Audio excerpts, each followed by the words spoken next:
गुरुदेव भगवान की जय। प्यारे कृष्ण कन्हैया लाल की जय।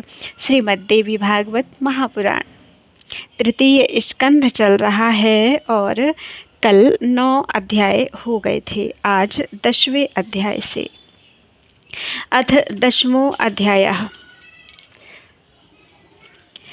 जन्मेजय बोले, वह द्विजश्रेष्ठ सत्यव्रत नामक ब्राह्मण कौन था? ये देवी भागवत का प्रथम खंड चल रहा है। 10वें अध्याय का आख्यान है देवी के बीज मंत्र की महिमा के प्रसंग में सत्यव्रत का आख्यान।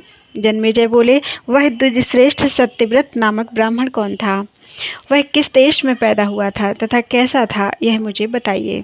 उस ब्राह्मण ने आय शब्द कैसे सुना और फिर स्वयं भी कैसे उसका उच्चारण किया? उच्चारण करते ही उसी क्षण उस ब्राह्मण को कैसी सिद्धि प्राप्त हुई?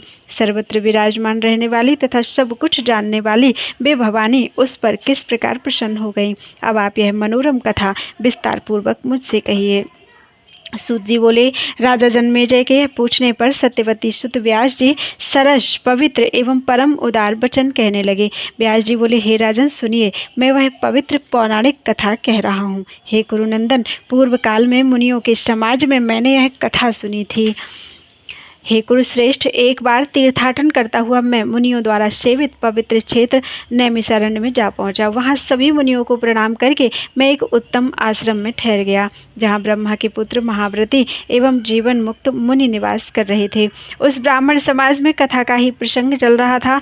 सभा में उपस्थित महर्षि जमदग्नि ने सब मुनियों से यह पूछा। जमदग्नि बोले, हे महाभाग तपस्वियों, मेरे मन में एक शंका है। निश्चय ही इस मुनि समाज में मैं शंका रहित हो जाऊंगा। ब्रह्मा, विष्णु, रुद्र, इंद्र, वरुण, अग्नि, कुबेर, वायु, विश्वकर्मा, कार्तिकेय, गणेश, सूर्य, दोनों अश्विनी कुमार, भग, पूषा, चंद्रमा और सभी ग्रह, इन सब में सबसे अधिक आराधनीय तथा अभीष्ट फल प्रदान करने वाला कौन है? उनमें कौन देवता सदा सेव्य और शीघ्र प्रसन्न होने वाला है? हे मानद, हे सर्वज्ञ, हे व्रतधारी मुनिगण, आप हमें शीघ्र बताएं। इस प्रकार जमदग्नि के प्रश्न करने पर लोमस ऋषि ने कहा, हे जमदग्नि, आपने इस समय जो पूछा है उसे सुनिए। अपने कल्याण की इच्छा रखने वाले सभी लोगों के लिए वे एकमात्र महाशक्ति ही आराधनीय हैं। वे ही परा प्रकृति आदि स्वरूपा, स्वर्ग, सर्वगामिनी, सर्वदायिनी और कल्याणकारी हैं।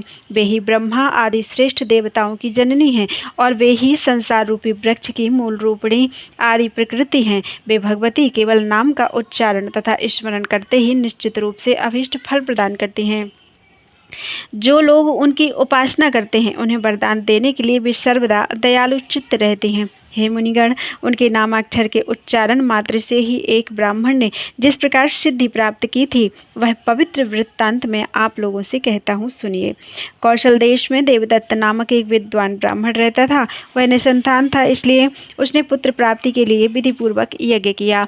तमसा नदी के तट पर पहुंचकर उसने उत्तम यज्ञ मंडप बनवाया और वेदज्ञ तथा यज्ञ कर्म में निपुण ब्राह्मणों को आमंत्रित करके विधि पूर्वक यज्ञ वेदी बनवाकर तथा अग्नि स्थापन करके उस श्रेष्ठ ब्राह्मण ने विधिवत पुत्रेष्टि यज्ञ आरंभ कर दिया। उसने उस यज्ञ में मुनिवर सुहोत्र को ब्रह्मा, याज्ञवल्क्य को अध्वर्यु तथा बृहस्पति को होता, पैल मुनि को प्रस्तोता तथा गोभिल को उद्गाता बनाया एवं अन्यान्य उपस्थित मुनियों को यज्ञ का सभासद बनाकर उन्हें विधिवत प्रचुर धन प्रदान किया। सामवेद का गान करने वाले श्रेष्ठ उद्गाता गोभिल मुनि 7 स्वरों से युक्त तथा स्वरित से समन्वित रथंतर शाम का गान करने लगे। बार बार श्वास लेने के कारण गोभिल का स्वर भंग हो गया। तब देवदत्त को क्रोध आ गया और उसने तुरंत गोभिल मुनि से कहा, हे मुनिमुख, तुम मूर्ख हो। तुमने आज मेरे द्वारा पुत्र प्राप्ति के लिए किए जाते हुए इस काम्य कर्म में स्वर भंग कर दिया। तब गोभिल मुनि अत्यंत क्रोधित होकर देवदत्त से कहने लगे, इस यज्ञ के फलस्वरूप उत्पन्न होने वाला तुम्हारा पुत्र मूर्ख, शठ और गूंगा होगा। हे महामते, सभी प्राणियों के शरीर में श्वास आता जाता रहता है, इसे रोक पाना बड़ा कठिन है। अतः ऐसी स्थिति में स्वर भंग हो जाने में मेरा कुछ भी दोष नहीं है। महात्मा गोभिल का यह वचन सुनकर साप से भयभीत देवदत्त ने अत्यंत दुखी होकर उनसे कहा, हे विप्रवर, आप मुझ निर्दोष पर व्यर्थ ही क्यों क्रुद्ध हैं? मुनि लोग तो सदा क्रोध रहित और सुखदायक होते हैं। हे विप्र, थोड़े से अपराध पर आपने मुझे शाप क्यों दे दिया? पुत्रहीन होने के कारण मैं तो पहले से ही बहुत दुखी था, उस पर भी शाप देकर आपने मुझे और भी दुखी कर दिया। वेद के विद्वानों ने कहा है कि मूर्ख पुत्र की अपेक्षा पुत्रहीन रहना अच्छा है, उस पर भी मूर्ख ब्राह्मण तो सबके लिए निंदनीय होता है। वह पशु एवं शूद्र के समान सभी कार्यों में अयोग्य माना जाता है। अतः हे विप्रवर, मूर्ख पुत्र को लेकर मैं क्या करूँगा? मूर्ख ब्राह्मण शूद्र तुल्य होता है, इसमें संदेह नहीं है, क्योंकि वह ना तो पूजा के योग्य होता है और ना दान लेने का पात्र ही होता है। वह सब कार्यों में निंद्य होता है। किसी देश में रहता हुआ वेद शास्त्र विहीन ब्राह्मण कर देने वाले शूद्र की भांति एक राजा के द्वारा समझा जाना चाहिए। फल की इच्छा रखने वाले पुरुष को चाहिए कि देव तथा पितृ कार्यों के अवसर पर उस मूर्ख ब्राह्मण को आसन पर ना बैठाएं। राजा भी वेद विहीन ब्राह्मण को शूद्र के समान समझे और उसे शुभ कार्यों में नियुक्त ना करे, बल्कि उसे कृषि के काम में लगा दें। ब्राह्मण के अभाव में कुश के चट से स्वयं श्राद्ध कार्य कर लेना ठीक है, किंतु मूर्ख ब्राह्मण से कभी भी श्राद्ध कार्य नहीं कराना चाहिए। मूर्ख ब्राह्मण को भोजन से अधिक अन्न नहीं देना चाहिए, क्योंकि देने वाला व्यक्ति नरक में जाता है और लेने वाला तो विशेष रूप से नरकगामी होता है। उस राजा के राज्य को धिक्कार है जिसके राज्य में मूर्ख लोग निवास करते हैं। और मूर्ख ब्राह्मण भी दान सम्मान आदि से पूजित होते हैं। साथ ही जहाँ मूर्ख और पंडित के बीच आसन पूजन और दानों में रंच मात्र भी भेद नहीं माना जाता है, दान में रंच मात्र भी भेद नहीं माना जाता। अतः विज्ञ पुरुष को चाहिए कि वह मूर्ख और पंडित की जानकारी अवश्य कर ले। जहाँ दान मान तथा परिग्रह से मूर्ख लोग महान गौरवशाली माने जाते हैं, उस देश में पंडित जन को किसी प्रकार भी नहीं रहना चाहिए। दुर्जन व्यक्तियों की संपत्तियाँ दुर्जनों के उपकार के लिए ही होती हैं। जैसे अधिक फलों से लदे हुए नीम के वृक्ष का उपभोग केवल कौवे ही करते हैं। वेदज्ञ ब्राह्मण जिसका अन्न खाकर वेदाभ्यास करता है, उसके पूर्वज परम प्रसन्न होकर स्वर्ग में विहार करते हैं। अतएव हे वेदज्ञों में श्रेष्ठ गोभिल मुने, आपने यह क्या कह दिया? इस संसार में मूर्ख पुत्र का पिता होना तो मृत्यु से भी बढ़कर कष्टप्रद होता है। हे महाभाग, अब आप इस शाप से मेरा उद्धार करने की कृपा कीजिए। आप तीनों का उद्धार करने में समर्थ हैं, मैं आपके पैरों पर पड़ता हूँ। लोमस बोले। यह कहकर देवदत्त अत्यंत दीन हृदय तथा असहाय होकर नेत्रों में आंसू भरकर स्तुति करता हुआ मुनि के पैरों पर गिर पड़ा। तब उस दीन हृदय देवदत्त को देखकर गोभिल मुनि को दया आ गई। महात्मा लोग क्षण भर के लिए ही कोप करते हैं, किंतु पापियों का कोप कल्प पर्यंत बना रहता है। जल स्वभावतः शीतल होता है, वही जल अग्नि तथा धूप के संयोग से गर्म हो जाता है, किंतु पुनः उनका संयोग हटते ही वह शीघ्र शीतल हो जाता है। तब दयालु गोभिल मुनि ने अत्यंत दुखित होकर देवदत्त से कहा, तुम्हारा पुत्र मूर्ख होकर भी बाद में विद्वान हो जाएगा। इस प्रकार वर पा लेने पर द्विजवर देवदत्त प्रसन्न हो गए। उन्होंने विधिवत पुत्रेष्टि यज्ञ समाप्त करके ब्राह्मणों को विदा किया। कुछ समय बीतने पर देवदत्त की पतिव्रता तथा रूपवती भार्या रोहिणी के समान शुभ लक्षणों वाली थी, उसने यथा समय गर्भ धारण किया। देवदत्त ने विधि विधान के साथ गर्भाधान आदि कर्म किए। तत्पश्चात पुंसवन श्रृंगारकरण तथा सीमंतोन्नयन संस्कार वेद विधि के साथ संपन्न किए। उस समय अपने यज्ञ को सफल जानकर प्रसन्न मन से उन्होंने बहुत से दान दिए। रोहिणी नक्षत्र युक्त शुभ दिनों में रोहिणी ने पुत्र को जन्म दिया। देवदत्त ने शुभ दिन और शुभ मुहूर्त में नवजात शिशु का जातकर्म संस्कार किया और पुत्र दर्शन करके यथा समय उसका नामकरण भी कर दिया। पूर्व बातों को जानने वाले देवदत्त ने अपने पुत्र का नाम उतथ्य रखा। 8 वर्ष में शुभ योग तथा शुभ दिन में पिता देवदत्त ने अपने उस पुत्र का विधिवत उपनयन संस्कार संपन्न किया। ब्रह्मचर्य व्रत में स्थित उतथ्य को आचार्य वेद पढ़ाने लगे, किंतु वह एक शब्द का भी उच्चारण नहीं कर सका। मूढ़ की भांति चुपचाप बैठा रहा। उसके पिता ने उसे अनेक प्रकार से पढ़ाने का प्रयत्न किया, किंतु उस मूर्ख की बुद्धि उस ओर प्रवृत्त नहीं होती थी। वह मूर्ख के समान पड़ा रहता था। इससे उसके पिता देवदत्त उसके लिए बहुत चिंतित हुए। इस प्रकार निरंतर वेदाभ्यास करते हुए वह बालक 12 वर्ष का हो गया, किंतु भली भांति संध्या बंधन करने तक की विधि ना जान पाया। सभी ब्राह्मण तपस्वियों और अन्य लोगों में यह बात विस्तृत रूप से फैल गई कि देवदत्त का पुत्र महामूर्ख निकल गया। हे मुने, वह जहाँ कहीं जाता लोग उसकी हंसी उड़ाते थे, यहाँ तक कि उसके माता पिता भी उस मूर्ख को कोसते हुए उसकी निंदा किया करते थे। इस प्रकार जब सभी लोग, माता पिता तथा बंधु बांधव, उसकी निंदा करने लगे, तब उस ब्राह्मण बालक के मन में वैराग्य उत्पन्न हो गया और वह वन में चला गया।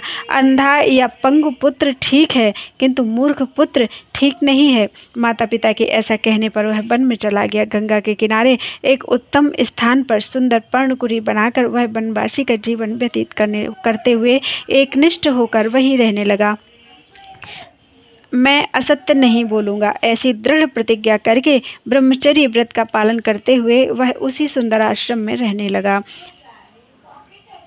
इति श्रीमद्देवी भागवते महापुराणे अष्टादशसहस्रयां संहितायां तृतीय स्कंदे सत्यव्रताख्यान वर्णनम नाम 10वां अध्याय। बोलो वृंदावन बिहारी लाल की जय। अथ 11वां अध्याय। सत्यव्रत द्वारा बिंदु रहित सारस्वत बीज मंत्र आय आय का उच्चारण तथा उससे प्रसन्न होकर भगवती का सत्यव्रत को समस्त विद्याएं प्रदान करना। लोमस बोले, हे जमदग्ने, वह उतथ्य वेदाध्ययन, जप, ध्यान तथा देवताओं की आराधना आदि कुछ भी नहीं जानता था।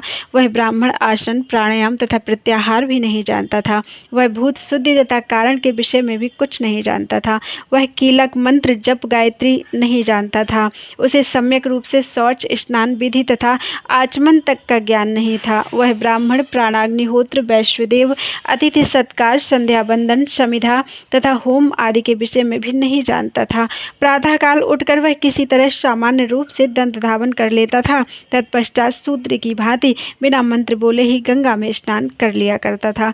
दोपहर के समय वह अपनी इच्छा से वन्य फल लाकर उन्हें खा लिया करता था। उस मूर्ख को भक्ष्य तथा अभक्ष्य का भी ज्ञान नहीं था। वहाँ निवास करता हुआ वह ब्राह्मण सदैव सत्य भाषण करता था और झूठ कभी नहीं बोलता था।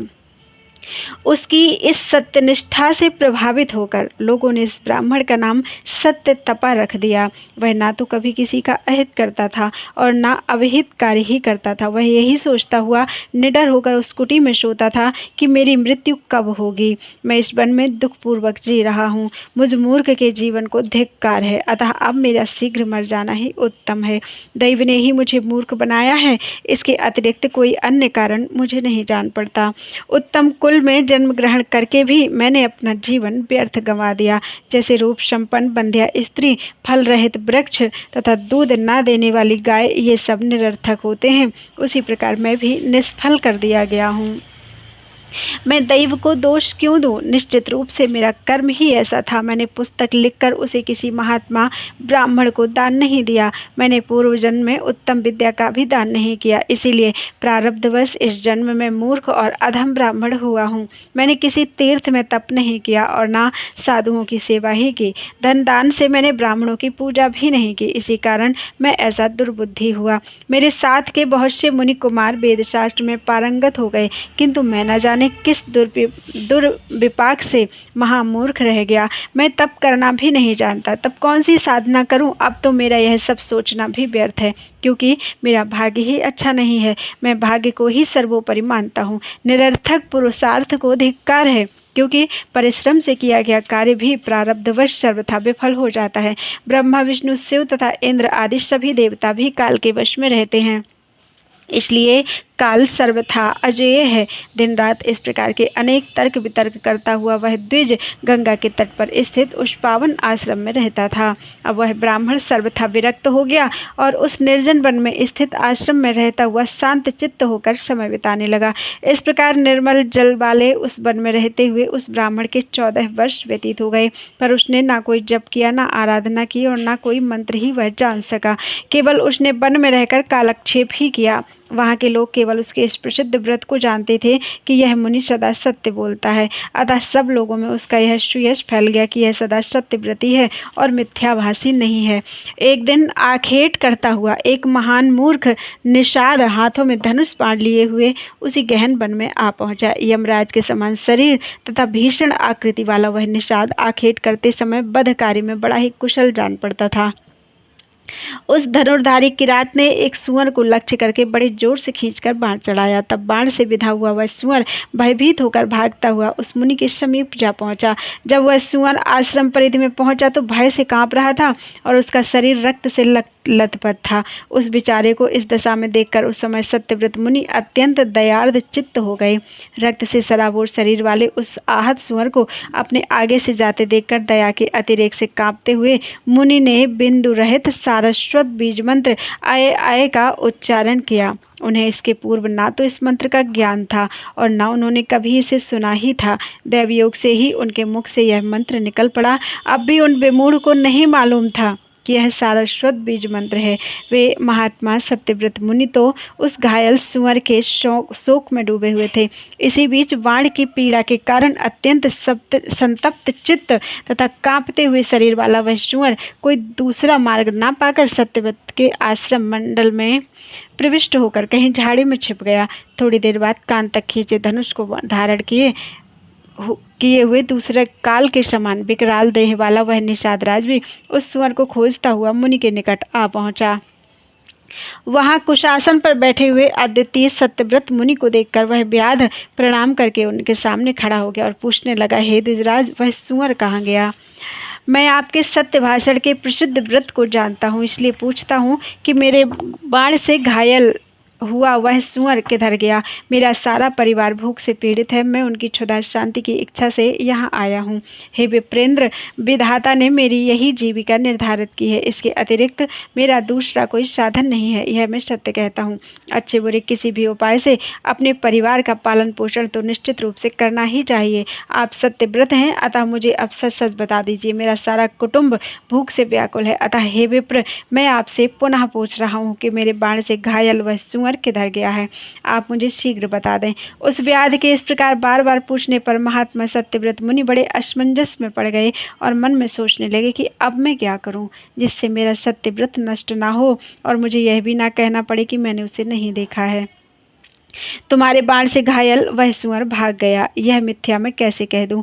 और यदि इसे सच बता देता हूं तो यह क्षुधा से आतुर होकर बार बार सुअर को पूछ रहा है, अतः उसे खोजकर अवश्य ही मार डालेगा। वह सत्य वास्तविक सत्य नहीं है जिससे किसी जीव की हिंसा होती हो, तथा वह असत्य भी सत्य ही है जो दया से युक्त हो, जिसके द्वारा प्राणियों का कल्याण हो, वही सत्य है, और जो इसके विपरीत है वह असत्य है। इन परस्पर विरोधी प्रसंगों में मेरा हित कैसे हो? मैं क्या उत्तर दूं जिससे मेरी बात झूठी न हो? लोमस मुनि ने कहा, हे ब्राह्मण, ऐसा विचार करते हुए वे सत्यव्रत मुनि धर्म संकट में पड़ गए और व्याध को यथोचित उत्तर नहीं दे सके। बाण से आहत सुअर को देखकर मुनि सत्यव्रत के द्वारा जो करुणा युक्त आय आय शब्द उच्चारित हो गया था, उस अपने बीज मंत्र से प्रसन्न होकर भगवती शिवा ने उन्हें दुर्लभ विद्या दे दी। देवी के बीज मंत्र का उच्चारण करते ही मुनि सत्यव्रत के हृदय में समस्त विद्याएं प्रस्फुटित हो गईं और वे उसी प्रकार कवि हो गए जिस प्रकार पूर्व काल में महर्षि वाल्मीकि, तत्पश्चात सत्यकाम धर्मात्मा तथा दयालु ब्राह्मण सत्यव्रत ने अपने सामने खड़े उस धनुर्धारी व्याध से एक श्लोक इस प्रकार कहा,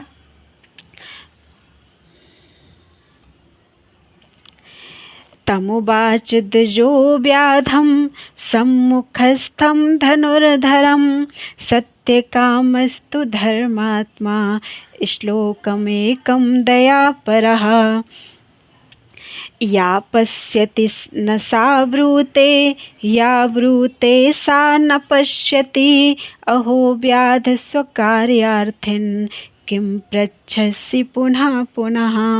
जो आँख देखती है वह बोलती नहीं है और जो वाणी बोलती है वह देखती नहीं है, अतः अपने ही प्रयोजन की सिद्धि में तत्पर हे व्याध, तुम बार बार क्यों पूछ रहे हो? उस मुनि के ऐसा कहने पर पशुओं का वध करने वाला वह व्याध उस सुअर से निराश होकर अपने घर लौट गया। इस प्रकार वे सत्यव्रत नामक ब्राह्मण दूसरे वाल्मीकि के समान कवि हो गए और समस्त लोकों में प्रख्यात हो गए। तत्पश्चात उन सत्यव्रत ब्राह्मण ने सारस्वत बीज मंत्र का विधि पूर्वक जप किया और वे पृथ्वी तल पर पंडित के रूप में अत्यधिक विख्यात हो गए। अब ब्राह्मण लोग प्रत्येक पर्व पर उनका यशोगान करने लगे और मुनिगण उनके विस्तृत आख्यान की निरंतर प्रशंसा करने लगे। उनका महान यश सुनकर उनके परिवार के वे ही लोग जिन्होंने उन्हें पहले त्याग दिया था उनके आश्रम में आकर विशेष आदर सम्मान के साथ उन्हें घर ले गए। अतः हे राजन, उन आदिशक्ति तथा जगत की कारण स्वरूपा परादेवी की सदा भक्ति पूर्वक सेवा तथा पूजा करनी चाहिए। हे महाराज, आप मेरे द्वारा पहले ही बताए गए सर्व काम प्रदायक अम्बामख का अनुष्ठान वैदिक विधि के अनुसार नित्य नियम पूर्वक कीजिए। वे भगवती स्मरण करने, पूजा करने, श्रद्धापूर्वक ध्यान करने, नामोच्चारण करने तथा स्तुति करने से परम प्रसन्न होकर सभी इच्छित मनोरथों को पूर्ण कर देती हैं, इसलिए वे कामदा कही जाती हैं। हे राजन, रुग्ण, दीन, क्षुधा पीड़ित, धनहीन, सठ, दुखी, मूर्ख, शत्रुओं से सदा प्रताड़ित, आज्ञा के अधीन रहने वाले दास, क्षुद्र, विकल, अशांत, भोजन तथा भोग से अतृप्त, सदा कष्ट में रहने वाले, अजितेंद्रिय, अधिक तृष्णायुक्त, शक्तिहीन तथा सदैव मानसिक रोगों से पीड़ित रहने वाले प्राणियों को देखकर बुद्धिमानों को यह अनुमान कर लेना चाहिए कि इन लोगों ने भगवती की सम्यक उपासना नहीं की है। इसी प्रकार वैभवयुक्त पुत्र पौत्रादि से संपन्न, हृष्ट पुष्ट शरीर वाले, भोगयुक्त, वेदवादी, राजलक्ष्मी से संपन्न, पराक्रमी लोगों को अपने वश में रखने वाले, स्वजनों के साथ आनंद पूर्वक रहने वाले और समस्त उत्तम लक्षणों से युक्त लोगों को देखकर यह अनुमान कर लेना चाहिए कि इन लोगों ने भगवती की उपासना की है। इस प्रकार पंडित जनों को व्यतिरेक अन्वय के क्रम से यह जान लेना चाहिए कि उपर्युक्त दीन आदि लोगों ने सभी मनोरथों को पूर्ण करने वाली शिवा की पूजा नहीं की है तथा उपर्युक्त विभवयुक्त लोगों ने भगवती अम्बा की सर्वदा विधि पूर्वक आराधना की है, जिससे ये सभी लोग इस संसार में सुखी हैं। इसमें लेश मात्र भी संदेह नहीं है। व्यास जी बोले, हे राजन, मैंने नैमिषारण्य तीर्थ में मुनियों के समाज में लोमस ऋषि के मुख से भगवती का यह अति उत्तम महात्म्य सुना। हे राजेंद्र, हे पुरुष श्रेष्ठ, इस पर सम्यक विचार करके परम भक्ति के साथ प्रेम पूर्वक भगवती की सदा अर्चना करनी चाहिए।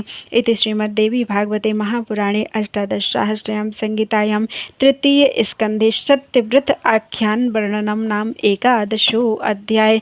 बोलो वृंदावन बिहारी लाल की जय।